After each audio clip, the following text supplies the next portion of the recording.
Hello and welcome to the IGN UK podcast. I am Alex and I'm joined by Luke. Hello. Rich. Hey. And Chris Tilley. Hello, pod people. Now, do you know the origins of pod people? Yeah. Go on then. Explain it to some of our audience that perhaps haven't been around for all 239. It was when episodes. I did an interview with Robin Williams and for a podcast, we were going to drop into the podcast. And I explained to him that it was for a podcast and he said, what is that? Am I talking to pod people out there? Is this designed for podcast was? This was a long time ago now. And now he's obviously very au fait with them. So the IGN UK podcast. And so he started doing this weird little thing talking about pod people and like talking to pod people out there in the ether. Yeah. And it wasn't very funny. But but here you are, almost 5 years later. Resurrected it. But I mentioned it I said hello pod people, and then people seemed to like it. So I didn't actually realise that was the origin. I thought you didn't. I thought somebody had written in with it. No, it's Robin Williams. There you go. It was one of the most painful 5 minutes of my life, actually, because he's one of my comedy heroes, and he didn't say a single funny thing in the 5 minutes, but he kept going and going and going. So I had to kind of do this fake laughing because otherwise it was just too painful. When was the last time you made a funny film? Oh, it's been a while. He does the fan. Oh, World's Greatest Dad's very good, but it's very dark comedy. That's really dark. Yeah, but it's quite funny. He's got his daughter's called Zelda after what's it called? Yeah, but I don't think that was meant as a joke. Well, really? Yeah. Was he trying to make jokes when you were interviewing? Yeah. It was like he was doing like a little routine that he was just making up on the spot, but it's bad. You can look at it. It's probably on the site. It was for Happy Feet, I think, the first Happy Feet. Yeah, not good. There you go. Anyway, speaking of origins within the podcast, I've spent my last week listening to some of the early episodes. Yeah, Alex has been busy. I've done nothing else. It was pretty shonky. The first episode in particular. Theme tune's different as well. Yes. Well, do you want to hear the theme tune? Yeah, I do. Because now it's very upbeat. It's exciting. That was submitted by a listener. I wish I could remember who it was. But if you're still listening, then thank you so much because it's lasted us many, many episodes. Let us know. We'll give you a plug. And this was the one that we launched with. Anyway. Ooh. Remember this? Yeah. Never liked it. I don't like that. I don't like it very much. Where did that one come from? Was it Martin's mate who we got to do it? It might have been, yeah. I think it was. Yeah. But I think we all agreed sooner or later that it just wasn't much fun to listen to. No, it's very... You need something it's very 90s. You need something to wake you like up. And so we got garage. a piece of music that would kind of that, get you going. We didn't commission that at all. He just submitted it. Or she, because I can't remember. But it was fantastic. Also, we used to have a dial-in line where people could leave messages. Which we couldn't get to work. Well, the first... I don't know if you remember this. This was our first ever piece of feedback left on the phone. Voice call received. Why don't you look at your f***ing messages, you dumb motherfuckers, and give me a beta key? Do you remember that? Yeah, I do. For what game? So at the time we were giving away beta keys to Uncharted 2, I think it was. Right. And obviously he had some trouble trying to get hold of a beta key. So rather than actually going onto the website and applying for a beta key, he left a message on Oh my god! It sounded a little bit like Chris. I thought. I think he might have had some anger management issues as well. Well, so you came up. I thought you were a talk. So we discussed it, and we did say that if it actually left his details, then I would have phoned him up and given him a beta key. But here we are, all these years later, and he's probably still waiting for his Uncharted 2 beta key. But this is Chris's question back to him after he said that. Oh no! Does he kiss his mother with that mouth? That's very, very quick and. Probably one of your better moments. Yeah. You peaked early. Should have saved it for 250. I know. So obviously this is all building up to episode 250, which is just a mere 11 weeks away. And we're still trying to figure out what on earth we're going to do. But again, you can find all of the old podcasts on through Google. Not necessarily on iTunes. I think that only keeps a certain number of them. But it's interesting listening. And episode 3 if you like things that happen around the poo pipe, is an interesting listen. I wish we could, as a special treat, find the Lost podcast to post around the time of That 250. was the lo- episode 2, wasn't It was episode 2. Yeah. But then we had some more lost ones a while ago, didn't we? But didn't it as just well? not record that one? Well, Stuart didn't press record. Right. That's what happened to that one. That's nothing to do with hardware errors or Yeah. technical glitches. He didn't press record. We sat through the whole thing. I really hope this is recording, Rich. Yeah, this is bad. Because we had about 3. Because I was trying to think of some of my favourite moments, and one of my favourite moments was when I was reading out about Michael Bay getting attacked by a fan with a fan, and I just went hysterical reading it and just broke down, like laughing about it, reading it out and doing lots of voices, and it didn't record. Well, it did record, but we lost it. It wasn't Sergeant Wattaz, was it? No, No. it was one of the. It's my highlight, and no one ever gets to hear it. Oh. You can keep that one to yourself then. Yeah. I guess. Well, Tilly was Forever. there. Tilly was there. Yeah. It was funny.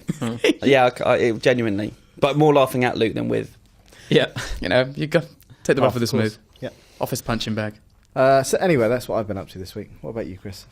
I went to a product event called Hasbro Christmas in July. So Christmas in July is a big thing. I which guess never- so, which I didn't really know much about. No, but like, because I've been to the Amazon one, and Yeah. I've been to Curry's as well. Mm. Why is it always in July? I don't know. Well, it's so people can prepare their Christmas gift lists early. And Why not do it in June? I don't know. Second half of the year, first half of the year is a bit too ambitious. I don't know. I don't know much about it. No, but it seems to be a much bigger thing. So you went to Hasbro. Yeah, just because they do Transformers toys, they do Marvel toys, and they do Star Wars toys. So we Right. thought we'd see if there's anything interesting there. Yep. And I got there and remembered that I'm not 8 years old anymore, so none of that stuff was really for me. Rude awake. You die inside of it. It's just like, no, it was lovely. They showed us round and I got a chance to play with all the toys. Like a little crash. Yeah, I got to play with the Transformers Chomp and Stomp Gridlock. Good. Grimlock even, not Gridlock. Yeah. Which was fun. You put a little Optimus Prime on him and he all lights up and all the weapons start flying out because Optimus is sitting on him. Is That's it quite more clever. or less fun than the film? I haven't seen the film. Haven't You've not you? seen the Yeah, film? I was in You've seen Brazil. it, haven't you? I can safely say it's more fun than the film. But you You've like not played it. Transformers. Why do you not like Transformers 4 when you like Transformers movies? I don't know. Well, I didn't like 2 either. I liked 1 and 3. So you only like the odd numbers. Yes. Right. No, 5 is going to be brilliant. There you Right. go. They seem to have changed Transformer designs, though, for some of this toy line. They call them one-step Transformers, and you just do one thing and they're transformed. No. Which kind of takes The some fun of the out of it. fun Yeah. out of it, really. You kind of spin the Transformer, and when it comes back round, it's opened up to be a dinosaur, it's come in, and it's just like one spin or two spins. Do you think with that's its arms. indicative of youth today? What, just being lazy? Just lazy. Yeah. The old Power My Ranger daughter's Megazords really had lazy. the Power Ranger Megazords. You had to do so much to them before they transform, I and it was really like you've want one earned of that those. transformation. Yeah. You know, Actually, I don't think it was a Transformer. I think it was a rip-off Transformer. But I had a robot that changed into an Apache helicopter, and you had to do so much for that. yeah. Like actually unplug things and plug it back in. But it was cool. It was Yeah. wicked. They had actual Marvel toys that as part of the design, you pull them apart and put them together with different pieces from different characters. So you'd have Spider-Man with Hulk's arm Right. and things like that. And that's all comes as part of a pack. You're supposed to do it, which would worry me if I bought that for my child, because I think it would just encourage you to break all your other toys if you Yeah. think that's what you're supposed to do. And the ones they were showing us was reminding me of Sid in Toy Story. Right. You know, the things yeah. the Like things that he sold creates. as arms of Ken Yeah. doll onto Barbie's forehead and stuff. But apparently that's been selling really well for them. There was a Spider-Man thing that slings out silly string, Yeah. which made me laugh because it looked rude. There was a Star Wars Rebel Command destroyer that you can use the Force. I didn't really understand how that was working. But there was a kid with It's not real. a thing in his hand, and he would go like that, and then the thing on the floor, the destroyer, would move. Right. It's like he was using the Force. Oh. Magnets. And there It's always was, magnets. on the gaming side of things, there was a Nerf gun with a GoPro camera attached to it. And he showed me doing it. You fire the Nerf things everywhere, and then you can put it on your computer, and it did look like a first-person shooter. Right. So I can see the idea behind It wasn't that. a proper GoPro, though, was it? No, it I was wasn't. going to say, because that would cost a fortune. They call it the Nerf N-Strike Pro Cam, Right. and it's just got a little built-in camera. How much is that? That is £85. Wow. That's a lot of money. You is can a probably buy a ton of real money. gun for But you that. could shoot films if you like.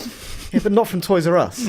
You could make films of you shooting your friends and stuff, and then turn them into little movies on your computer. Yeah, that's quite cool. I could see the idea behind that one. But yeah, some of this stuff's out, some of it's not out yet, but it'll all be out come Christmas. No whiff of any new Star Wars toys or anything like that? No, they only had that Star Destroyer. Right. Nothing else. So that was my little event I went to. Well, Rich and I went to the Currys one, and I guess we saw, how big? We saw a 4K TV. Yeah. It was... I think it was 72 or 62. I think it was in the 70s. Yeah. I think it's one of the biggest 4K TVs that they've got in the country. And it was amazing. Like, Really? the level of detail, like when you get up close, and you can stand like a foot away from it and not have that pixelization or anything like that. Yeah. But it was... I think, 25 grand. Yeah, 25 grand. So that's more than 4K.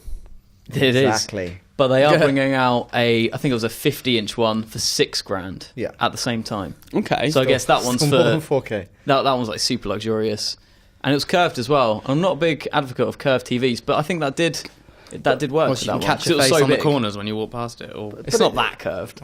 But also, yeah, because so that one was LG, and they had a Samsung next to it, and the LG is curved. So I think it was something like, if you put, was it 600 of them? Yeah. Then they form a perfect circle. That's the level of the curvedness. Whereas the Samsung, it's 400. It's more curvy. Right. But Do you like them curvy? I do like a nice curve. Yeah, me too. But you do lose pixel definition around the edges. And I'm not talking about TVs. I now want to do that. I now want to put 400 in a circle and just stand in the middle and watch. That would be pretty badass, sitting in the middle of that as your kind of your setup. Or you could just turn around and look in a circle and Well, just... there's not a TV behind it. Yeah. No, but you can just look in a circle anyway, because it's going to be a circular... Was that so? Like, rather than watching TV, you just look at a blank wall. Well, no, just That's a ridiculous thing to say. No, because you can only watch one point on the screen at any time, right? You can't see it all. So you'd have a screen that was attached to your head and look around. Or like a that. mirror. But if Would you it's- have like a mirror kind of thing so you can see other stuff No, behind 'cause that's you? ridiculous. Right. But Okay, if no, it- that's... imagine if a horror film was filmed in 360, and then Something sneaks you- up behind you.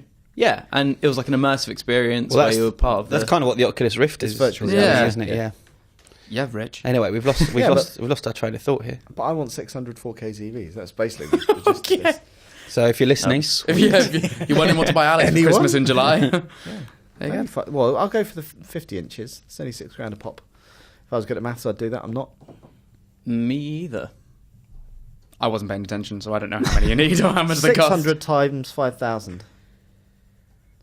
Anyway, let's go on to this week's news, shall we? You're I up thought first. It's like 3 million or 300,000. I thought Rich or had seen something. something he Or liked. 30,000. Oh, Yeah. Oh yeah, I did. Yeah, I saw the No. that's why we talked about yeah. it. I saw the Android watch.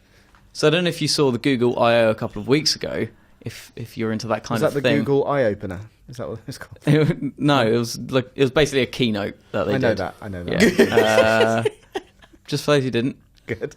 And By the way, they- Tilly just did a very good face there that you should I was definitely- yawning. Yeah, and you should definitely use that as Tell the them, thumbnail. Shall I carry on? Tell the story, Rich. So they introduced Android L, which is the new operating system for Android, and they also introduced Or owl. L. Oh. L for the end of owl, I guess. So- and they also introduced the smartwatch technology that they'll be using as well, and I think it looks really good. I think I'll probably go for it if Apple's one doesn't come up to the I still caliber that they don't have. see the point of smartwatches. Yeah, what's the point of a smartwatch? Oh, that's the question. Yeah. I can't- What, and you're going to buy one, and you're like, yeah. No, It's just cool, though, I isn't see it? the point, but I think that's exactly what I want one. I think it looks cool. I can see the functionality So you'll there. spend £200 or whatever it, because it will be. Yeah, but then Well, you can buy a really nice watch for £200 But anyway. I'm being ignorant here. What are the cool things that smartwatches do? Tell the time. Well, it connects to your phone, and you can like change your music, and you can see like your pace when you're running, and Everything you a can phone set. does. Yeah, it's everything a phone does, But but, on it's your like right watch. there on your wrist.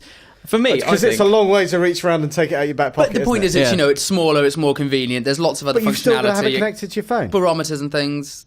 right? Do you Yeah, still- yeah, you still have to have it connected to your phone. But then you can That change your watch faces. Oh my I god! think there's going to be some apps that come out that are going to be really good. What for about the it. Rolex Like what? app that I puts don't know. I'm diamonds not on a the edge? developer. I'm not a developer. But You're for not me, convincing. do you know me. what the one thing for me about it is? I'll be able to change my music on the tube because my watch will be right there when I'm crammed in on the tube. I can't get my phone out. Of my I just get pocket. my Ryanair Headphones. elbows out and just push people away. But you can't really choose what you listen to. It has to be what you've already set up. Why aren't you to listening to the IGN UK podcast? Why are you listening to music? Just put it on and let it run. Mm. From episode 1.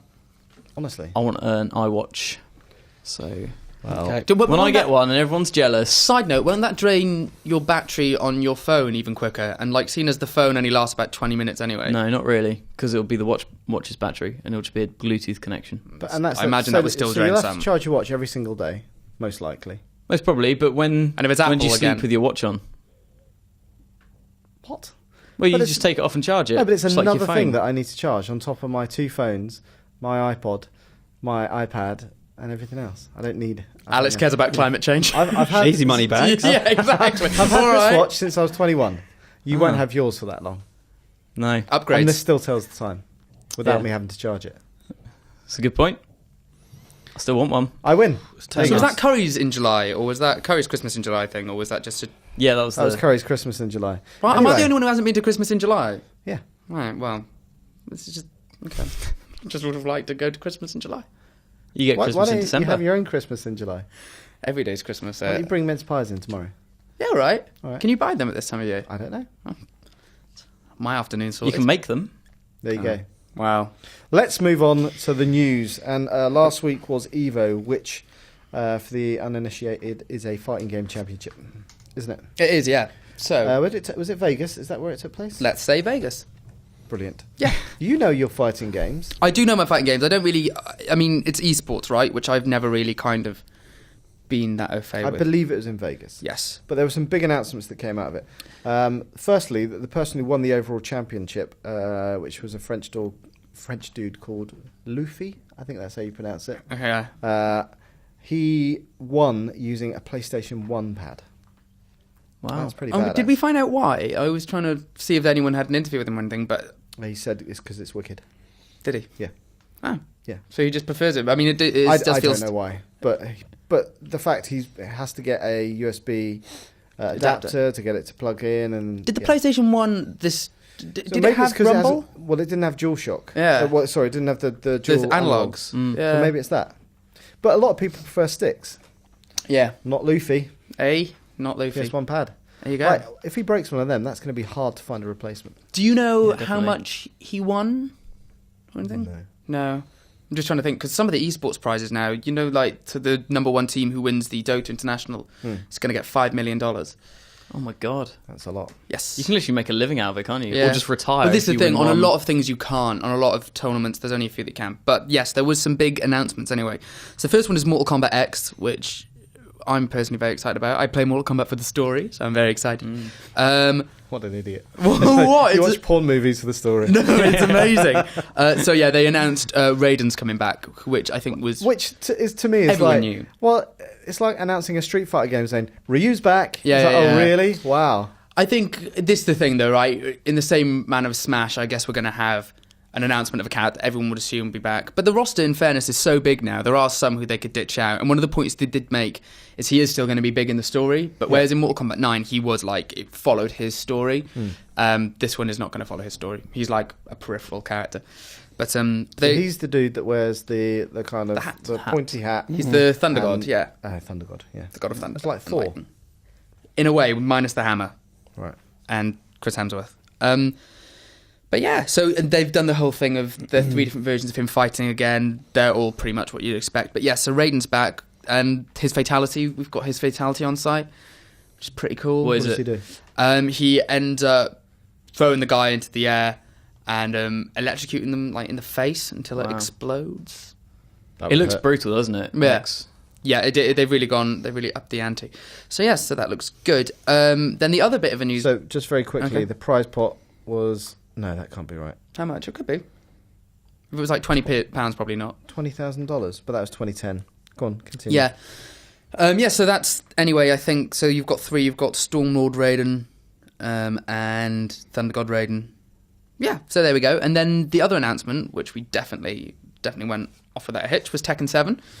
Yep. And not really much shown about that. We just saw a brief trailer for it, like a teaser trailer that was grainy footage saying it was the final battle between Kazuya and Taihachi. Again, I play Tekken for the story, so... What? exciting. What? That's really exciting. Is it? Well, yeah, think about it. It's been going on for so long, and they're such dynasties, kind of, the characters. The characters. They all have their own stories. They all interweave. All right, tell me, what's Law's story? Oh, Law's story is always really... Well, his son, because Martial Law was the original Law. Right. And then Forest Law was his son, Okay. who is the one you've played as most recently in the games. Yeah. And yeah, so Martial Law... Why is he called Forest? Don't know. I mean, Martial Law is obviously a pun in it. Amazing. Well, it is. It's fun. So anyway, Tekken 7 is coming, and it's going to focus on Kazuya and Heihachi's final battle, and apparently Heihachi's wife, who the implication for the trailer seemed to be he might have killed her, but that Kazuya got the devil gene from her, and I don't think we've ever met her, but she could feature in the game. So Right. exciting. Sorry, I'm still looking to see how much money you won. So Capcom gave a bonus $10,000 on top of the prize. Uh-huh. I think it changes basically depending how many people are there. Mm. So anyway, you got a minimum of probably 20 grand. It's nice, not. isn't it? Just It's play all right, Street but it's Fighter. not enough when you think Vince did a piece on it, basically saying it's not really enough for you to make a living from. Well, it's not. By the time, however because they many don't, millions of they very dollars. rarely, like the international, they really, they pay for your travel and everything. That's all taken care of.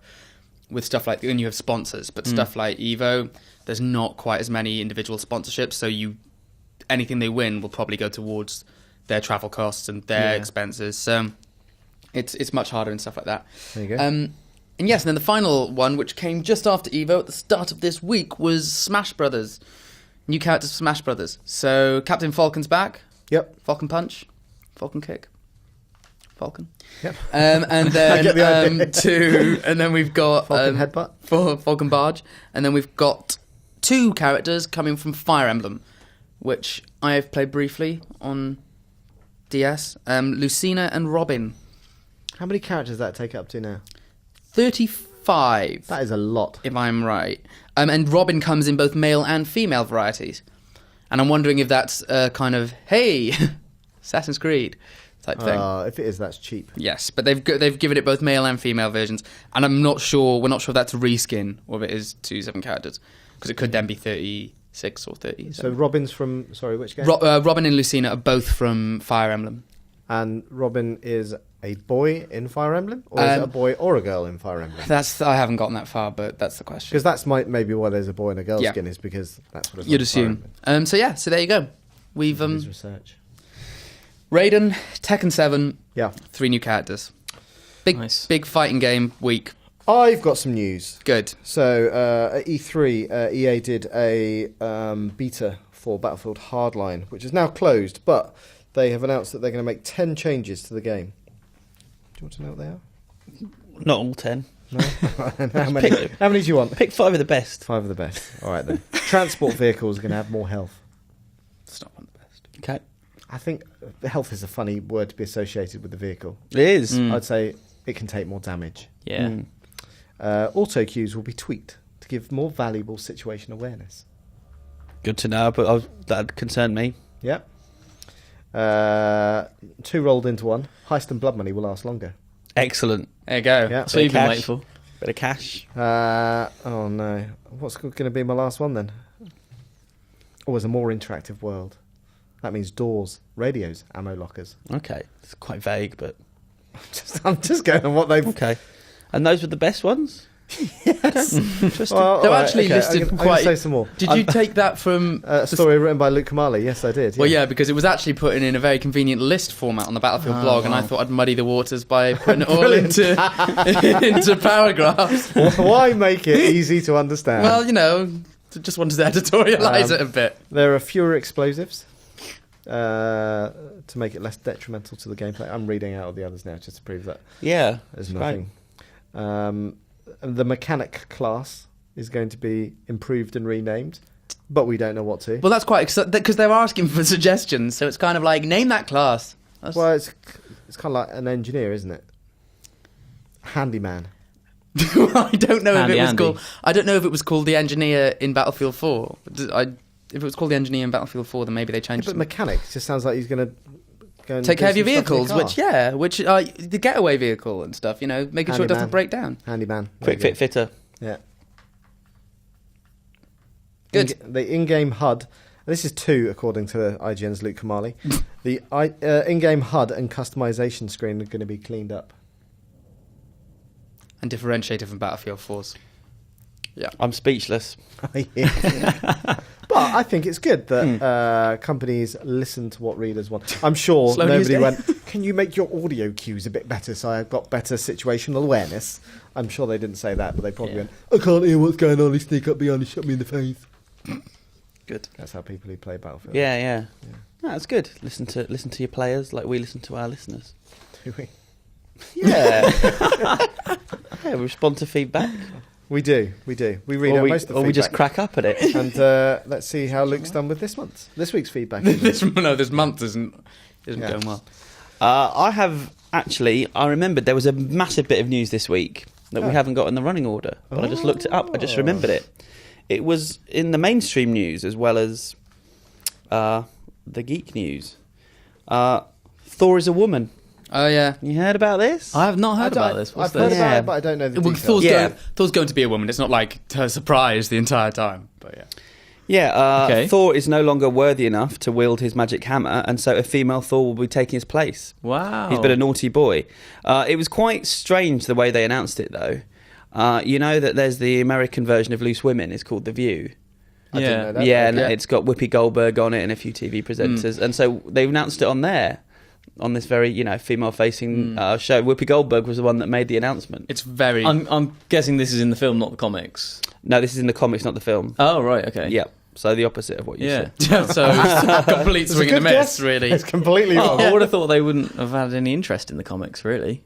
But I think it's. Oh, more- it's the view is Yeah, just it's awful. but yeah, it's a big bit of feminist news, though, I think. Yeah. And they're... So, actually called Thor. Actually called Thor. Yeah. So, This is not She-Thor, this is not Lady Thor, this is not Thorita, this is Thor. This is the Thor of the Marvel Universe, but it's unlike any Thor we've ever seen before. after you say Thor so many times, it starts to sound a bit weird. Thor point. Why is she still called Thor, though? Because presumably that's the birth name that Thor was given by his parents. You say Thor a few more times. Okay, we start. Thor is also where we get the name for Thursday. Is it? Yeah, that's a fact. Thor's Day. There you go. That is a fact. They've not said who the woman is, so she's wearing a mask a little bit, so her face is a bit... But it's a character, apparently. It's a woman that he has rescued in the past. So it's not Thor. So there's some kind of mystery there. They're just calling her Thor.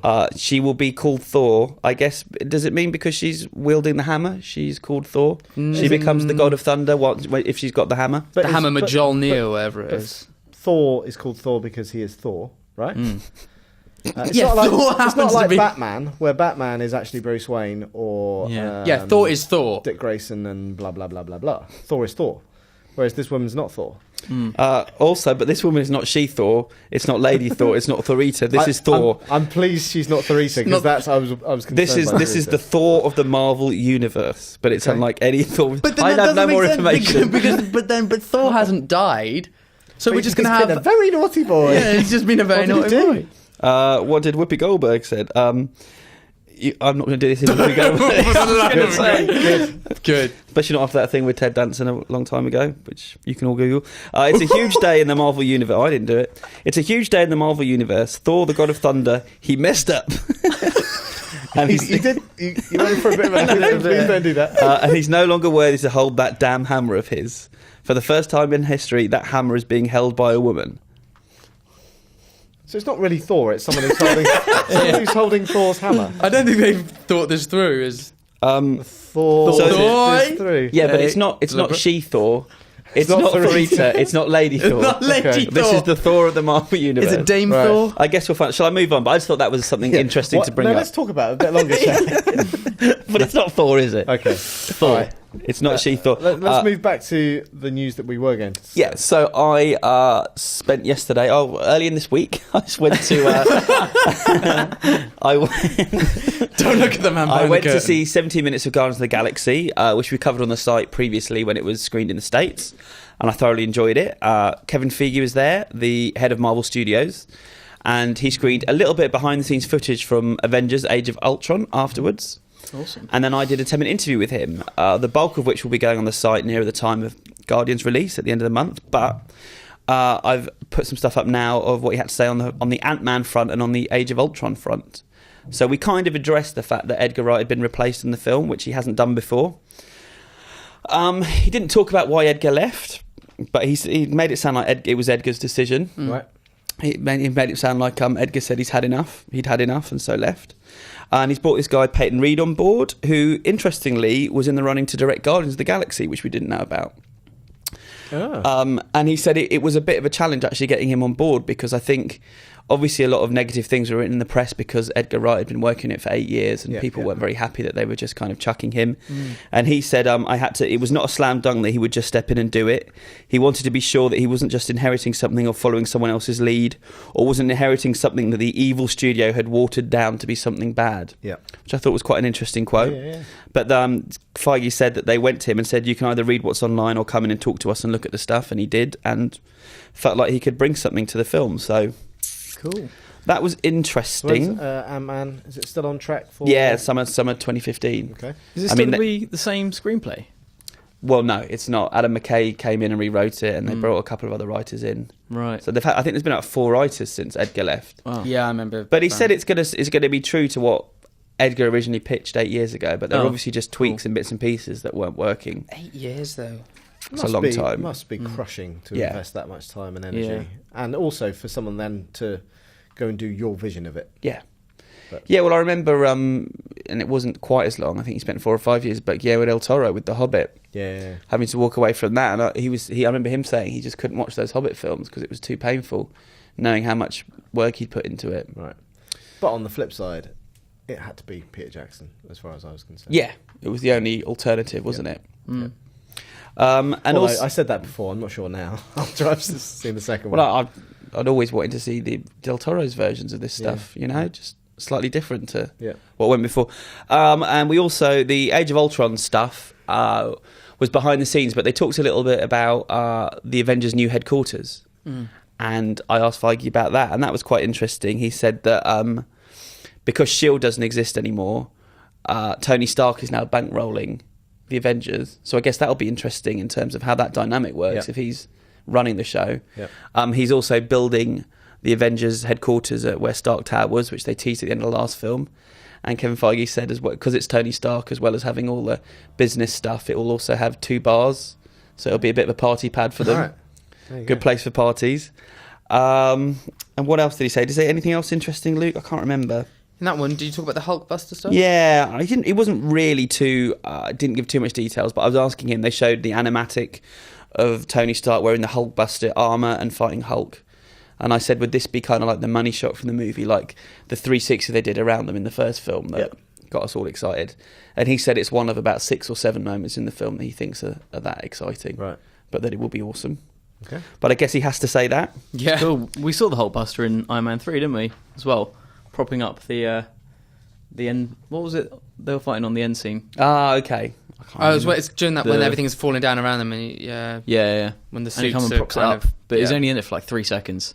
Yeah, But he's looking there. forward to that. I also asked him about what was going on with the Submariner movie, because there were rumours that Legendary Pictures, who did Godzilla this summer and did the Batman films, would be doing a version of Submariner, but he said they couldn't, that the rights were just tangled up, but it was a Marvel. Right. And a few other things that we run later in the week. Asked about Vin Diesel, whether he's doing Groot in Guardians of the Galaxy. Would he do a live action superhero? And he was vague, but you can tell they're cooking something up. Right. And asked him if Hugh Jackman could join the Avengers, and he said not right now. And I said, you've made Hugh Jackman very sad. Oh. Did you have him next to you? It's Oh, all right, well, Hugh. It's like his Oh, parent. that'd be nice if I could have him next to me in interviews, though. I think he'd probably just take over the interview and just be a bit Bit of a song and dance man. give me that curly whirly. But there you go. Yeah, so lots of bits and pieces, and they're all running on the site this week and next week. And he was a very nice man. I really liked him. We've had him in before, haven't we? Yeah. Yeah. Yeah, we have. I missed it. That's it for this week's news, I believe. Yep. Pretty much, yeah. And then rather than having a talking point this week, Daniel chatted to someone rather interesting. Yes, Jason Blum.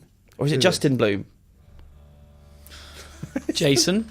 Jason It Blum. is well, I thought it was Blum. The worst intro ever. Jason Blum.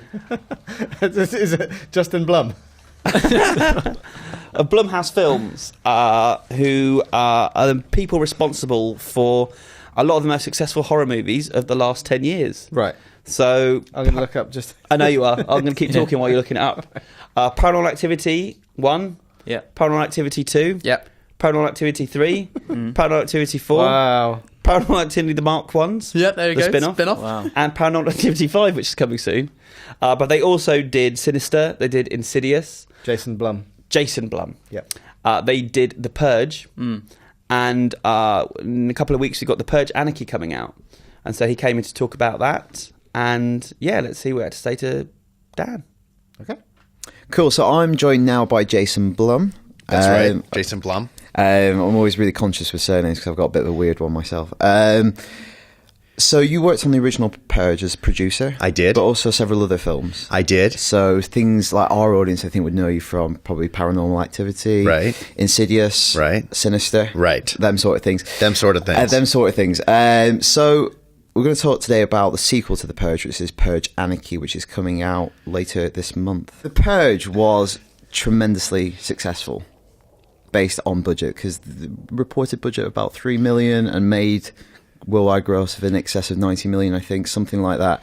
Now, that's really quite a sweet deal, isn't it? It's a good deal. It's a good deal when it happens. It's a good one. But that's always been the way with kind of... We'll get onto this in a minute, whether The Purge is a horror film or not. Right. But there are kind of affinities with horror, I guess, as a genre. But horror has always been tremendously profitable. Not all horror is... a lot of horror movies don't... like the Quiet Ones, for instance, was the last movie that came out in the U.S. And I think in the U.K. it did not so great either in the U.S. The Hammer one. Hammer one. Yeah. Exactly. So they're not all profitable. But I mean, you make a very good margin on certain types of horror. You can be done quite cheaply compared to other kind of film genres. Horror movies definitely Yes. can be done less Yeah. expensively. Yeah, that doesn't always mean they make money, but we've made a It's lot not of sure we've thing. made a lot of cheap horror movies that haven't lost, but they haven't made any money. But horror, much more than any other genre, I think benefits by lower budgets, and we only make low budget movies at our company. We don't make expensive movies. For instance, like Del Toro for years has been like mooted to be directing an adaptation of Lovecraft's At the Mountains of Madness. Who's Del Toro? Oh, right. Yeah, And- right. But to realize that kind of movie, you're talking hundreds of millions. Yeah, big. And then to do it properly, you're going to have to put an 18 certificate on it in the UK. So you're Right. already cutting down the audience. So it becomes a more tricky proposition. And like you said, horror can be done very well on a small budget. But to get back to The Purge, like a lot of great horror movies, has a great central concept. So if people listening haven't seen the first movie, can you just quickly outline what the concept or conceit is? Sure. So the conceit is that the United States has defaulted on our debt. The economy's terrible. Unemployment is very high, and a new government comes in. They're called the New Founding Fathers, and they've come in because of one law, and the law is that for 12 hours a year, so from one night, from 7 at night till 7 in the morning, all crime is legal. And there are little stipulations. You can't detonate a nuclear bomb, but you can kill people. And there's two sides in the movie. There's two sides to this. There's people who think this is the worst thing in the world, which I would tend to agree with. But there are people who love it, and it's affected the statistics of the unemployment is like 1% because unemployed people are mostly dead, and the economy is booming. So it's helped statistically the new America. But morally and ethically, it shows that the society is just completely corrupt. What is the origin of that conceit? Because the idea of like a new political order coming in, did that come out a few years ago when there were new kind of political parties emerging in America, or? The original idea, James DeMonaco wrote and directed the movie, and he had the way the original idea happened is someone cut him off. He was driving in Staten Island, which is where he's from, New York, and someone cut him off, and he was like, "I'm going to kill that guy." And his wife was in the car and said, what if that was legal? You should make a movie about it." That's where it actually started. Now he made a movie about how horrible it would be if you actually could do that, but that's where it started, and then. The conceit originally was, there's still a lot of talk about it, but there's not as much talk as there used to be about the huge debt in the United States. And a lot of countries have it, obviously. Yeah. and the idea of what would happen if we actually defaulted on the debt. And none of this is in the movie, but the backstory that we talked about before we made the movie was if the U.S. defaulted on the debt and let's say China called the debt and they took over the United States and they installed a new government and then the new government started this, or the new government started this law. That's all backstory, not in the movie, but that's the stuff we talked about. So happily, we took that out of the movie because it's pretty boring to hear Nobody about. wants to hear about No one wants to deficits. care. Yeah. International economic deficits. Yeah, It's yeah, not people- really like no, box office, is it? Yeah, no, exactly. But it was box office. It's tremendously successful, and a year later, you're returning with a sequel. So what? Was there an idea like you'd strike while the iron's hot, getting a sequel a year later? Were you set for a sequel? Were there already ideas in place? Should the first film prove successful? Yeah, definitely. So you're already geared up for it. If the first movie, we always thought if the first movie worked, the first movie was a kind of a tease. It's more of a home invasion movie. It's location. Like I watched it again last night. Oh, did it's you? kind of Yeah. like location bound. Where in the second film, it's not. And we'll get onto that in a minute, but. Yeah, it's a more kind of focused film in some ways. Like we the first movie was like a tease, and when we were making the movie and when we showed the movie, a lot of people said, and we also thought, like, I want to see what's going on outside that house. Like when those guys knock on the door of the first purge, they're these bad college kids who upset this family, and they've obviously been on some rampage, but you never get to see it. So the second movie, we always said if we got the chance to make the second movie, we'd like to make it about what goes on outside story, in the purge. Yeah, because it feels like watching the second film, the camera almost like pulls back and you start to see what's happening across the city at large. Yeah. And is that why there are no kind of returning characters? You always knew that from the beginning, that you wanted to focus on new characters, new stories, new kind of situation, really. Well, and we kind of resist the template of the first movie. Yeah, well, we killed Ethan, so unless we did a prequel, we couldn't bring him back to life. I think that was a result. I don't think we thought about we want to have the characters come back or not. One character comes back, but I suppose Lena Headey's character is not in a place where she would. She wanted nothing to do with it. She's not in a happy place. She's emigrating. She moved to London. Yeah, where they don't have a purge. Yeah, exactly. We'd have a really mild manner purge. Yeah, we'd probably slap someone. She moved to the Game of Thrones. Yeah, yeah, much safer in that world. Yeah. But yeah, and I think the concept is like it's you could go on for. I mean, we have a million ideas of other purge movies we'd like to make, so I hope we get to make them because you could tell a lot of stories with it. I think. That kind of feeds into my next question. You've obviously worked on franchises that become annualized franchises like Paranormal Activity. Can you see that with The Purge? Obviously, some of that's contingent on what this film does, but like you said, there's already ideas in place. Yeah, I like doing franchises because people are really cynical about them, and that's the same reason I like horror movies. Like people are cynical about those too, and I like kind of being the underdog and then surprising people. So on the Paranormal Activity movies, and by the way, sometimes this happens. I think Paranormal Activity 4 we did not get right, but Paranormal Activity 3, I really like 3. Very much. That was my favorite one. Yeah. I think that was the best of all of them that we've made. Something about the nostalgia angle that's particularly affecting. Yeah, because my favorite part of the first movie is when they find the photograph in the attic. I think is my favorite moment of the first movie. Yeah, and it almost feels like 3 is based on that one moment, teasing it out. It was. Oh, there you go. That's a lot what we talked about. Yeah, it does feel like that. So like that's interesting. We went back to that moment. Yeah, and we show the fire and stuff. So to answer your question about The Purge, I don't know if it'll be every year, but I hope so. I think there's a lot. Like I said before, I think there's a lot of stuff we could do. I'd love to do something about the revolutionaries, the people who think the Purge is terrible and are trying to stop it. I think there's a movie in that. Because I feel like people who might just hear the kind of the one-line summary of what the Purge is would be kind of surprised by Purge Anarchy, because you start to delve into the wider story, a kind of political conflict. I'm not. Obviously I'm emphasizing those elements, but it feels like you started to get into the realm of world building a bit more. Yeah. This time around. I think that's true. I think we did. I think we tried to expand on the concept. It would have been very easy to do the first movie again. I know, but that would have been but I'm saying like like Another Family. Another one-shot kind of story. Yeah. I don't think you can get away with that don't think you can get away with that twice. The key of doing a sequel, obviously, is you have to make it different enough so people feel like it has a reason to exist and that it's new. But you can't make it so different that people are like, why is there a 2 or a 3 after the title? It has nothing to do with the previous movie.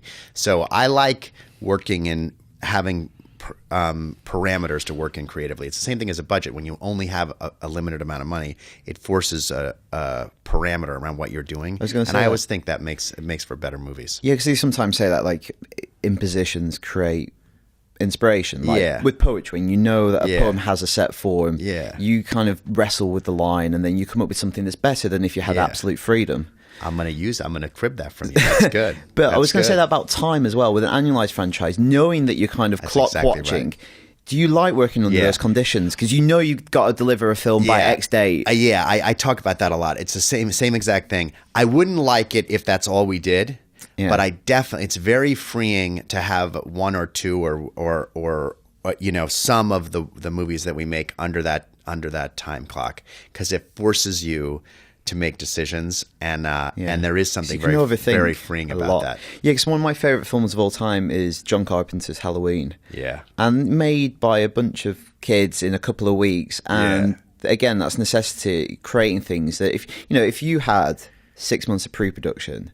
Would that Michael Myers mask be scarier than a William Shatner mask that they painted white? It wouldn't be. It wouldn't be as good. Yeah, and it wouldn't be as, like, I don't know, just that inspiration comes from those kind of impositions in that. I think that's especially true of horror movies. Like, I don't think, you're not Spider-Man for $5 million is not going to be very good. I don't think. I think there's certain like Marvel movies that you kind of you need a big budget for, Godzilla, whatever. But I think horror movies are scarier when they feel more. They're more relatable when they feel kind of grittier and lower budget. Yeah, I think money can gets in the way. Yeah, look at the Carrie remake. That just feels so bloated to me. It should have been a good movie. Yeah, the whole movie's in the trailer. So. Why no? But why was it? But why? I mean, a Carrie remake, if that movie didn't exist, is a cool idea. I would think it would be good. Yeah, but it wasn't great, was it? No. Anyway, moving on. Talking about going forward, seeing different parts of the world. Now, you talk about the primal event that sets up the world of the Purge. Would you ever want to go back and see how bad things got and what created a world that was so bad to necessitate the new founding fathers coming in? Yeah, well, one of the other movies that I'd love to do for the Purge is the first year the Purge. So we spent a lot of time working on the first movie and the second movie. It's your 5th year and the 6th year of the Purge. So there's a casual nature of when it starts. Everyone's like, it's part of the world. Part of the world. Yeah. So I would like to do a movie where maybe a little after what you said, where it's the first time the Purge actually happens, where everyone's going nuts. Yeah. And like then you would think some people are really saying how terrible it is. Some people are really saying how good. In the world we created, most people think the Purge is good. At least most upper class people, because it's about class too. More so than ever in this film. More so than ever, yeah. And then we kill rich people, which is my favorite thing to do. You lived in LA for quite a while. I'm a revolutionary. I lived in LA too long. But anyway, I think it would be a cool movie to show the first year that the Purge took place. Definitely. I totally then we could agree. bring Ethan back to life. There you Yeah. go. Selling security systems. Now, not often as a journalist do I use Wikipedia, but I'm using it in this one instance. Why not? Well, because Wikipedia, I like but Wikipedia. sometimes you get in tremendous trouble. Why? Because they can be factually inaccurate. Is that true? Jason, occasionally it can be, yeah. I'm from LA. I'm like, Wikipedia. How could it be wrong? It describes the first Purge. It's a bit of a mouthful here. Science fiction horror thriller. Science fiction horror thriller. So is that a new genre? And I know kind of genre classifications are kind of a bit silly sometimes, and there's some the ways to pigeonhole movies. But how would you describe it if you had to place it within a genre? The first or the second? Let's talk about the second, actually. The second, I would say, is an action thriller horror. Yeah. In that order, it kind of flip, more, because the first movie I think is more kind of alignable with kind of home invasion horror movies and stuff like that. Yeah. So it seems like you're changing direction a little bit, but you obviously have a background working on lots of horror kind of films and franchises, Insidious, Sinister, and Paranormal Activity. Now, is that because you're a horror fan, or is it something you've just kind of fallen into kind of producing? Well, I'm a huge horror fan now. But when I started, I liked horror movies, but I didn't like horror movies particularly more than other kinds of movies. When I first did Paranormal Activity, but what I am a big fan of is the way our business model works. I kind of spent 15 years kicking around the movie business, loving movies, but never really finding the right fit for myself. Half of that time I was doing independent movies, which I love making, but hated the distribution because no one ever saw them. Yeah. And sometimes the crew was more people were on the crew than saw our movies. And the other half of the time I did studio movies, which I loved the distribution of, but I always thought I wanted to make a big movie, and I finally got the chance to make a big studio movie, and I thought the experience was really totally soul destroying. So I was kind of at this out of interest. The movie, Yeah. It was called The Tooth Fairy, right? Yes, but it had the horror movie with with The Rock in a tutu, but it didn't have anything to do with that specific movie. I think it was making the machinery of the it. machinery. Yeah. Any $70 million movie comes with lots and lots of people involved in every decision, which makes sense because it's so expensive. But I just personally didn't like that. Yeah. And I thought I was going to like it. And then Paranormal Activity kind of brought those two worlds together. So it was a movie made totally independently, but then distributed by a studio. And I thought I was lucky to have spent those 15 years beforehand not knowing what I really wanted to do. I think if Paranormal Activity happened when I was 25, I would have gone on to do like World War Z or Godzilla or like bigger. Yeah. The typical route for a producer is when you may have a success, make a more expensive movie. But instead of doing that, I said, you know what, I want to do that. I want to try that paranormal model with other movies. So what can we do that's low budget so we can do it off the grid independently and get released by a studio? And that's kind of how it started. Everyone thought I was nuts. Then we did Insidious. They still thought I was nuts. And then we did Sinister. And then they were like, maybe this guy's on Insidious something. Is great, I think. I loved Insidious too. I think they just throw every single type of scare that you can. James did? Yeah, James. Yeah, I've met James before, and my colleague's actually good friends with Lee. Oh, really? And yeah, just every type of scare, and it gets more and more kind of elaborate at the end, and he just goes crazy. And he goes crazy. I love that. Yeah. It's funny. In the UK, people like I saw it at screening. Insidious. It went down like a in sword. Germany, everyone likes Sinister.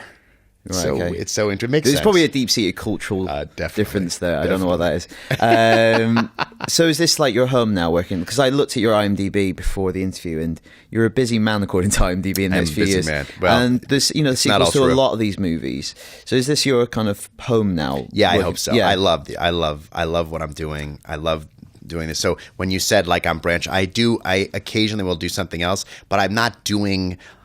Not a lot of people, but some people like dip into horror to like as a stepping stone to get somewhere else, and I don't ever see it that way. Like I love horror movies. I hope I make horror movies as long as people go to see them. And if something else comes in our office, then comes across my desk that I'm attracted to, we'll make that too, but not at the expense or not at the expense of doing less scary movies. Right. I was going to say, how are you actively seeking out the next kind of Paranormal Activity, or does stuff come to you, or is there anything you're currently looking at that you think might be the next kind of big thing? I'm actively seeking out new. The one thing I think about before we make a movie is it new and different? I think the biggest mistake is to like. Which Hollywood does all the time is once they have a success, they look back and say, "Oh, I want to do more like that." Like we didn't after Paranormal Activity, we didn't do any found footage movies. Sinister, Insidious, The Purge, none of them are found footage. And after Paranormal, everyone was like, "I want to do found footage," right? Loads of them, yeah. And so I feel like the one thing I'm always looking for is what's new and different. And we make a lot of movies, and some of them turn out like the movies that you mentioned, and some of them are very small releases, like Rob Zombie's, like Lords of Salem.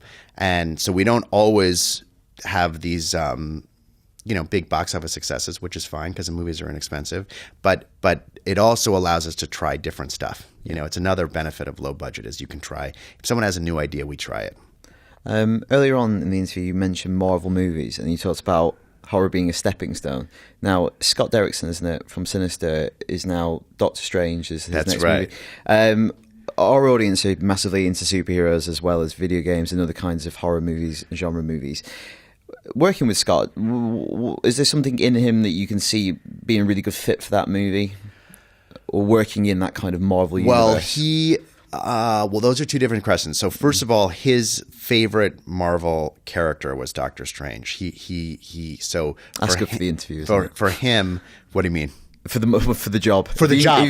Yes. Yeah, absolutely. No, what's good with it, he said, and he actually has a wallet that's all Marvel characters on the outside of it. He's always had that. And wow. he said, I just saw him recently and he had the wallet on the desk and I pointed to it. He said, I took that out of my pocket. It's really thick. And he took that out of his wallet and put it on the table unconsciously. And he's like, I think my wallet got me the job. But anyway, that was his favorite character, and Scott Derrickson is definitely going to make more. Scott Derrickson loves horror movies. Mm-hmm. He does not look at them as a step. He does not in that category. He's definitely going to make more of them. He had an opportunity to get a dream job. And I think a director and a producer, if I was a director, I would love $200 million to make a movie. I mean, it'd be amazing. I think a producer, it's less fun. But I think he's got this amazing opportunity and I'm psyched that he's taking it. And then hopefully afterwards he'll come back and do a little scary movie with us. But he wrote Sinister 2, he's producing Sinister 2, and he's going to be on the set of Sinister 2 quite a lot, which we start in 4 weeks. Great. So that was my next question. What's next for you once Anarchy is out, Purge Anarchy is out? So the next is Sinister 2? Well, the next movie we have coming out in October, which I'm excited about, is Ouija, which is based on the Ouija board. Mm-hmm. And that was a movie that was in development for $110 million, and we made it for $5 million. So I was wow. So I'm proud of that. So what's the kind of setup for that movie? The setup for that movie is a young teenage girl dies, and her friends use a Ouija board to talk to her, and very bad stuff happens. That's basically the idea. And I'm happy with the movie. That comes out in October. And then we have this movie, which is not a horror movie, a movie called Whiplash, which was in Cannes, that also comes out in the beginning of November in the UK. And then we have Amityville, which Frank Calhoun directed, which comes out the beginning of January, which is a super weird version of Amityville, which I'm excited about again, because everyone's cynical about Amityville. So I think they'll be pleasantly surprised. And then at the end of January, we have an erotic thriller we did with J-Lo called Boy Next Door. Okay. So those are the next three or four movies that's pretty that we have coming out. Cannes, erotic thriller. I know. I love that. You know who I learned that from, really? Is Ryan Murphy and I remade The Town That Dreaded Sundown, which is a horror movie from the 70s, a period movie actually made in the 70s about something that happened in the 40s. And he's really kind of tuned into high-low. Like he's like, and doing different things. Like this guy who makes Glee and American Horror Story and The Normal Heart, and they're so different. And I liked his perception about that because I think he kind of has a good handle on that kind of thing. It'd be interesting to see how the other stuff helps out when you go back to the horror as well. Like, I think it does, though. Yeah. I think it makes you better at making horror movies if you're kind of looking at other constantly things. Saturated with it. So one last question. Paranormal Activity is hugely popular on our site. What's the future of the kind of franchise? Is there kind of a roadmap, or you take it one film at a time? We're taking it one film at a time. The next film we start shooting in, which is technically Paranormal 5, even though it's the sixth. The sixth movie. So we start shooting that in September. And I will say about that movie, one of the things that I think people were frustrated about, definitely in Paranormal Activity 4, but in generally with the franchise, is there are a lot of unanswered questions. And this movie answers that was our goal. Okay. So it answers every question about it. And in fact, there's a group of us who kind of develop them, and one of the comments that someone made was, what would we do for Paranormal Activity 6 or 7, depending on how you're counting, if we answer these questions? And I was very happy that the response to that was, let's not worry about, let's go for it. Yeah. So we're going for it completely. Because you could defer the explations inevitably. I know, and then it's so boring. It's not, and everyone will lose interest in already. The Marked Ones was a better movie than it. Did you see? I've not seen the Marked Ones yet. Marked Ones was it wasn't as good as 3, but it to me it's definitely, it might be the second best one, but a lot of people didn't see it because 4 was kind of disappointing. So anyway, we're really shaking it up for the next movie. So it either will work or not work, but at least it's going to feel like satisfying. So that was what Dan and Jason had to say about the current state of horror movies. And you can see The Purge Anarchy, which is in cinemas in the UK on July 25th. There you go. Let's move on to listener feedback. Who's got the first piece? I do. So this isn't really a question. I just kind of wanted to open it up to the group because it confused me. Oh, no. There was just someone called Adam Wrigley wrote in saying, I think Luke's underwear was shown in last week's podcast. 1, I don't think that's true. But 2, there's no kind of quantifier here. Is he saying he wants more underwear, he wants less underwear, or... I don't know how to interpret that. Yeah, at all. well, read the feedback. Should it kick off with something like this, Alex? Well, he's the person in charge of reading I know. feedback. Well, you know what? You're just trying to make it about you, again. I'm not. It's a genuine question that was sent into our email address. And Not I even don't a know. question. But why do you think he's telling a mistruth? I don't know. Well, did you watch and check and see? Well, no, because I was there. I lived it. I felt. Let's have a look now. I'm going to have a quick look. The good thing about last week's, though, was your faces. It's a blog roll image. Yeah, everyone loved that. So yeah. So there you go. So that was one thing. I'll see if your pants showed. Okay. Well, I've got a piece of feedback from Shiraj Verheila, something like that. Hello, podcast lads. Sony is targeting Wii owners with a PS4. I've never owned a PS3 or 360 and still want to experience all of the PS3 exclusives. So the question is, should I still buy a PS3? Now, this is a question, obviously, we have answered many, many times. So thanks for picking that one, Luke. wasn't really a lot of choice actually. So they're about 130 quid for pre-owned, and with PlayStation Plus, I've already accumulated a ton of great games. Oops. Hello and welcome to the IGN. That's Very last week's meta. podcast. Right. Or should I just skip the last gen, save 200 quid and jump straight onto PS4? I think if you are going to get something, you should get PS4 and you should get PlayStation Now when that comes out. And yes, your pants are showing. Not well. They are. Did you say no, they're not? No, I just went up. Right, okay. It's like, what have you already had to scrub through? Was that it for that bit of feedback, though? That was, yeah. Okay, I'm going to go on to the next piece of feedback, which is from Johan Jigsfed, who says, with the upcoming generations of mobile processors, they claim that they will be as powerful as the PS3 and Xbox 360. Is it possible that in the far future there will be gaming phones that will be able to connect to your TV and using separate controllers if preferred? Similar to when consoles took away the need to have a DVD player.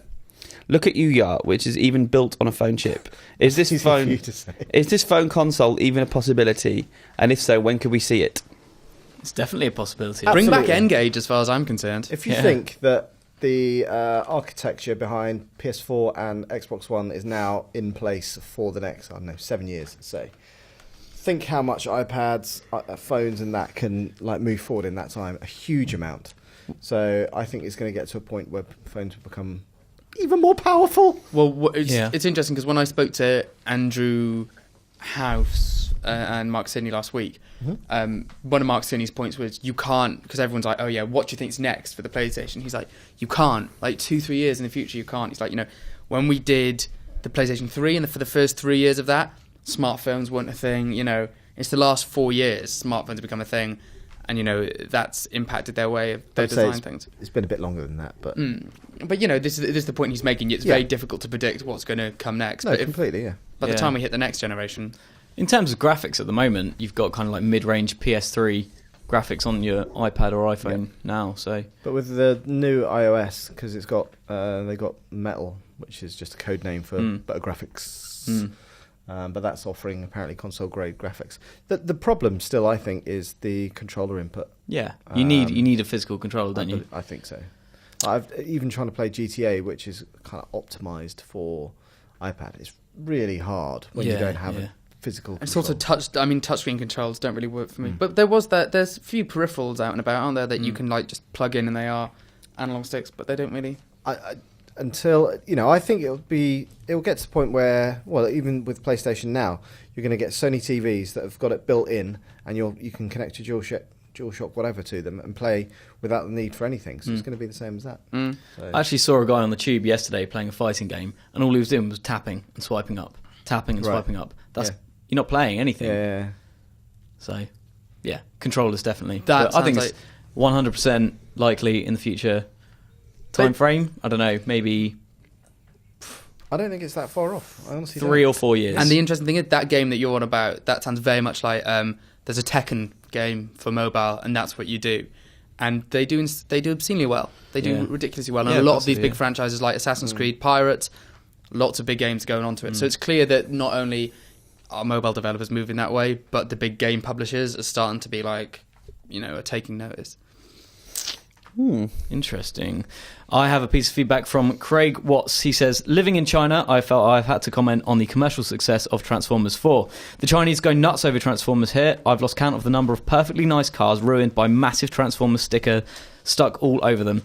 Ranging from Autobot and Decepticon logos to full-blown stickers totally ruining the car. I don't know if this is happening in the UK as well. It's not. Like, we don't have... Thankfully, no. We don't have any of that. I think you get kind of boy racers 17 kind of to 21 who stick loads of stuff over their car, like Go Faster stripes, whatever, take the badges off, that kind of thing, but nothing, no kind of like decal Transformer. Just things on happening. that, I swear it was the last World Cup when everyone had those bloody flags out of their I've windows. seen quite a Yeah. few this year. I haven't seen any this time around. I've seen... Maybe it's just a London thing, but I haven't There's seen a any. car near where I live that's not only got one on every single window, so 4 of them, Yeah. but then they've attached a flag, an England flag, across the bonnet and pinned it. And it's just, it's horrendous. Wow. That's My car. It's what, your mum. Yeah, it is. that's Roy Hodgson's car, isn't it?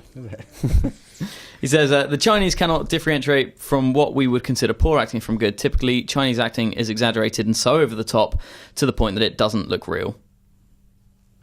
So, I don't know. I don't maybe think I've that's ever why seen a they love Chinese film. Transformers. I don't know. How dare Quite you over say the that top about Marky acting. Mark? Yeah. Also goes on to the subject of British comedies. Loved our Partridge quotes, all great scenes. I was also a young'un when Bottom came out and used to cry with laughter over the Gasman episode. Also, Red Dwarf and Ali G were favourites. You guys Ali G seem... was good at its time. What was Ali G? Ali G was what was the other phone? With the Phone jacker. No, the dude with the phone that Dom just Jolly. shouted. Yeah, Trigger but what Happy was that TV. play? Trigger. Good for its time and Bo Selector, but very small Yeah. window. I'm a big Bo Selector fan. Yeah. Love that. Oh, you bastard! You guys seem pretty good with quotes. I know them when you say them, but couldn't reel them off like you do. How about you see if you can guess the quotes readers send in? I'll start the ball rolling with Oh, no. nice night for a walk, wash day tomorrow, nothing clean, right? It's a movie, apparently. I don't know. He sure will have no trouble guessing it. I don't know. I have no idea. Don't know. Shaun of the Dead, something like that. I don't know. Oh, have you not got the answers? No. Oh. Didn't send it in. And I didn't get this piece of feedback highlighted before we started, so couldn't Feedback's back it been up. ready since before lunch, so... So, All right, should we move on then? Yeah. So, hello guys. Disappointing. This is from it's from Andrew Smith, and he says he's just finished Dexter season 8 and was very disappointed in the ending. What do you think about how it ended? Now, I don't watch Dexter and have no thoughts whatsoever. I've Anyone? not watched a single episode of Dexter. I watched Dexter all the way through up until the last season, and everyone told me it was bad, and I haven't watched it because I thought the one before was pretty terrible. So I actually don't know how it ended, which is a bit frustrating. But I've had enough people tell me don't bother; it's not worth it. Yeah. So yeah, I think everyone's on the same page when it comes to that show. What a shame, because it was so good the first 2 or 3. Have you? You don't watch it, do you? Papa? I watched the first episode 2 or 3 times. That's where you went wrong. That's not how TV series work. Are you not just meant to watch It didn't One change. episode 24 over and over episodes at the again? same time, over and over again. Oh. Good. Mainly because I fell asleep each time I tried to watch it, which same thing happened with Game of Thrones. I just thought, if I'm falling asleep So have you during not this... watched Game of Thrones? No. it doesn't. You fool. I know, but somebody in the office is in the same situation as me. He's bought Game of Thrones on Blu-ray, and he's watching them, getting through them. He's going to hand them Is back it to Dan me. Kilby? No, it's Adam Dorey. Okay. So should watch it. hopefully I will enjoy it. But yeah, Dexter, never fell in love with it. All right. It's brilliant until the end. Can I just say, Terminator, that quote. Oh, Say it again. Do it in Terminator voice. I was going to. Yeah, go on. But I don't know if it's Just do it in Schwarzenegger Terminator that voice says it anyway. anyway. Nice night for a walk. Watch day tomorrow. Why is he from Newcastle? That's not Newcastle, that's Terminator. That's what he does. That's quite good. He does what? Nothing clean, right? Get to the chopper. That's Oh a better one. my There you go. God. Predator. Ow. Right. Gaz Roberts writes in saying, I couldn't stop laughing when I found out that Greg crapped himself on the way to class at college. I'd love to find out what your guys' embarrassing stories are. Maybe Luke was in an awkward situation when he used the wrong knife at a dinner party. Great. Brilliant. Catching on. Well, listen to the last 230 podcasts, and there's a bunch of embarrassing stories in them. Don't know if you missed the episode where Tilly had to excuse himself from the podcast. To be fair, that's a recurring theme. Isn't it? To go to the You toilet. and That was your toilet escapades. Legendary. Yeah. Did you do one then? Rescued Jake Gyllenhaal in a toilet. Didn't recognise Wesley Snipes in a toilet. Got You trapped. weren't looking at his face. got trapped in Got trapped in a toilet, and they had to use an axe to get me out. All since I've been working at IGN. I can't actually think of any. Well, not any embarrassing stories that I'd probably share. Yeah, No, exactly. I don't think I've ever shat myself. You must have done when good you were to a know. child. Not even as a baby. No, I was always immaculately hair trained. Yeah. You never shat yourself. Well, no, obviously, presumably as a child, like a baby, but like, I shit myself last year. did you? Yeah. Just saying. I had food poisoning. It was horrible. You shat. Did you? I was fart? in a state where I couldn't move. Where were you? I was in my bed. Okay. Yeah. Oh, I'm sorry, listeners. This is unnecessary. I threw up when I was ill, coming home from work. I threw up on the tube, so I had to get off. Oh, that's an embarrassing one, actually. That'll do me. I do. One of the first times I properly drank spirits was before our house music competition. So we were all kind of drinking for Dutch courage before you go on stage and have to perform. That's a good idea. So I was trying tequila for the first time. Not really au fait with tequila, and so I did 3 shots in quick succession. And I quickly started coughing, my eyes started burning, it all went a bit wrong for me. So I threw up, but I didn't want to we were in the school, so I didn't want to get the floor dirty. So I threw up, caught it in my hands, and then just tried to throw it away and move out the side. But I slipped on it then. I stood in the stuff that I dropped on the floor, slipped in it, and hit my head on the floor. And so yeah, that was quite embarrassing. It was in front of people as well. So yeah. You know, embarrassing stories don't have to involve bodily functions that will make our listeners switch off. Shall we move on? Yeah, I got an email. Thanks for picking this one, Luke, because it's not something we address every other bloody week on the podcast. But thank you for the email, Lewis Potts, who writes, how do you get into a company like IGN or an industry like video game journalism? Is it all about qualification or about working your way through volunteer work? It depends. Any advice, Alex? Well, as you say, I've given lots and lots of advice. Yeah. Well, Luke got into it by pure luck. Yeah, I did. It was total fluke Let's do that. We needed somebody, and you were the nearest person. at the time. But you do have qualifications. I do have qualifications, yes. I have an MA in journalism and NCTJ training. You'd never guess. I genuinely, I'm shocked at that. No, I do, yeah. I am, yeah. Which is proof that qualifications aren't everything. I thought you were homeschooled. Yeah. Rich, what was your way into the industry then? Let's go around. It was kind of through Alex, actually. Nepotism. So my uncle works for Square Enix, and so does Alex's wife. Yeah. And it just turned out that you guys needed a video producer, and everyone got talking. How did I not know Magic this? happened. I don't know any of this stuff. I know. It's just a mate of Alex's wife. It's kind of... Well, it's not even. It's less than that. It's Yeah. a nephew of someone that my wife used to work with. Yeah, pretty much. But I also have qualifications, which Yeah. is great. What are your qualifications? You can hold a camera. Pretty much. Yeah. I have a degree in TV and broadcasting. From where? Portsmouth University. that's a good one. Represent. Yeah. Alex? I have no qualifications. No, but you've been in the industry from before schools. Exactly, yes. I made this industry. That's why I'm in it. I'm not going to bore you with that story again. I used to be good at video games. That's how I got a job. Yeah. Well, I used to be on Games Master. With Patrick That was after Moore? I got the job. Well, he wasn't there, although I lived in the same town as Patrick Moore. But that's not why I went on Games Master. That was just pure coincidence. And mine's a combination, actually. It was I did do a master's in journalism, but I also worked for free for quite a few places and just spent all my time writing letters to people asking for work. And then eventually someone wrote to me when a job came up. Yeah. But you've That's really got rare. it. I know. I was To actually get in contact with you.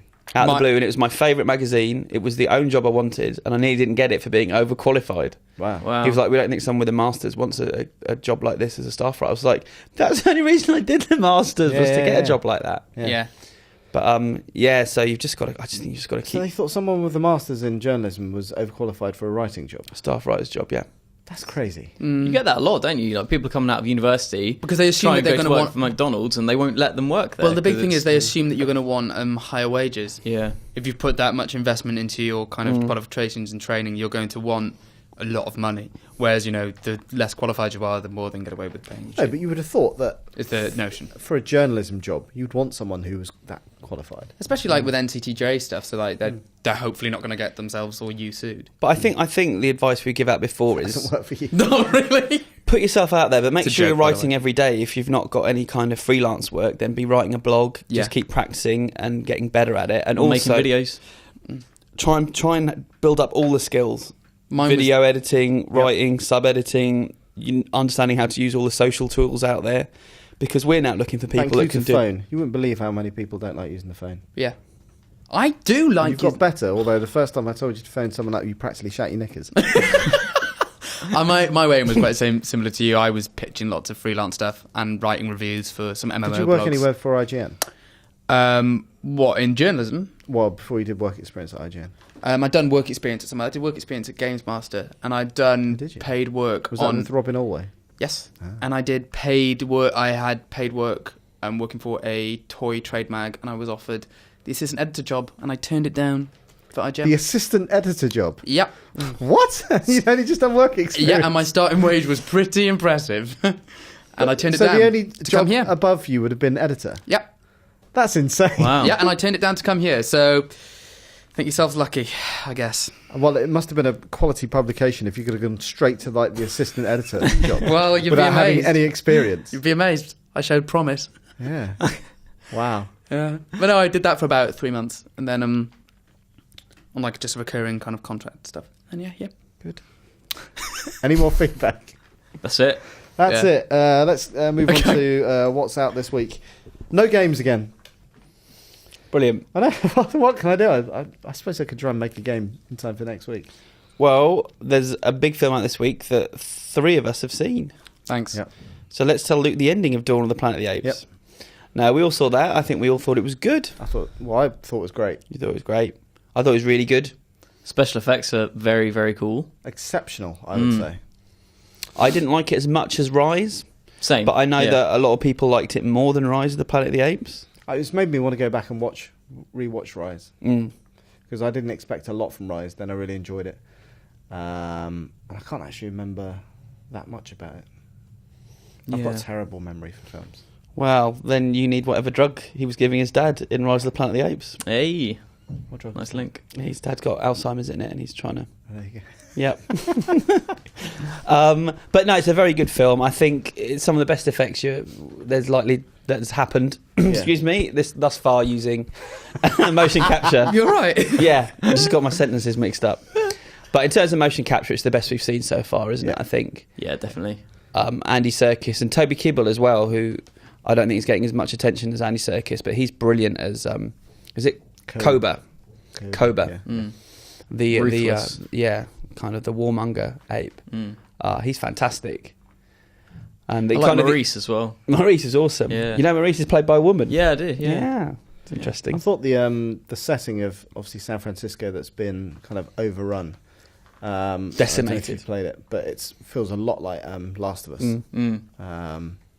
If they were to ever do a Last of Us movie, felt a lot like that. And it's just nice to They see are it. doing the Last of Us Yeah, I was movie. going to say, Are they? aren't they? Yeah. Yes. Oh, no, I did know that because it's the same story, isn't it? Yeah. That's Which right. we were the ones who got that I first. did know that. Yes. But it's nice to see a summer blockbuster that isn't just Crash Bang Wallop. You know, Yep. there's something going on there. It's a really I smart. wish they did do a summer blockbuster called Crash Bang Wallop. That'd be amazing. Michael Bay. Bay brings Michael you Bay. Crash Bang Wallop. That'd be amazing. Oh, I was trying to make a serious point there, but it's fine. Yeah, it's an intelligent film, though, isn't it? And so I think Cerebral. you can just go in there and enjoy it if you want to switch off as well. Good. Cerebral. Good film.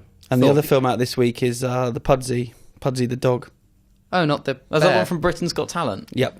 Why on It's earth got a did film. they make him film it? And What's it also, about? wasn't that like a while ago? Yep. I think David Walliams is the voice of Pudsey. Hang on, isn't it CG as well? It's not the actual dog. No, it's the dog. I guess they're CG the mouth because the dog can't talk in real life yet. But It's No, not that it's- clever then, is it? I can't. Who on earth is going to see that?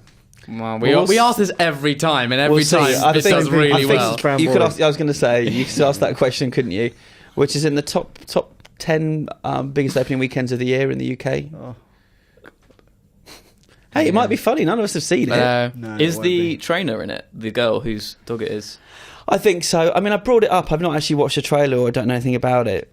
But the lady's coming in for a meeting tomorrow who's doing the publicity for it. I thought you were going to say the lady who owns the dog, and I was No. going to be like, oh, amazing. We could have got Pudsey in here. Oh, but now why I didn't like we? it. We could have played with As the a dog. podcast guest. Couldn't we have just played with the dog for the hour? Do you want me to get Pudsey in here? Yeah, for next yeah, week? let's get Pudsey No. in. Yeah. This is why I didn't do it because I knew Alex would overrule it, even though Alex is on holiday. He doesn't need to know. Why do you want a performing dog? We've got. it's like when I wanted to Performing get George Sampson in to do dance lessons with us. Oh, no. I've met George Sampson. I bet you have. Met him at a magic convention. Oh, Oddly God. enough. You do magic? Sorry, completely off topic. Completely off topic. All right. That's it for games and movies out this week. Yeah. It If is. you're going to see something, go and see Planet of the Apes. Yep. That is good. Not Pudsey, apparently. We're not seeing him, so neither should you. That's it for this week's podcast. Yep. Feedback, as always, IGN_UK, feedback, IGN.com. And next week, well, I won't be here, so you'll be left with this lot. Thor. What? Remember we were just saying Thor earlier and just seeing a... All right. So I'll be back in 3 weeks. Until then, bye. Bye, people. We'll be back next week.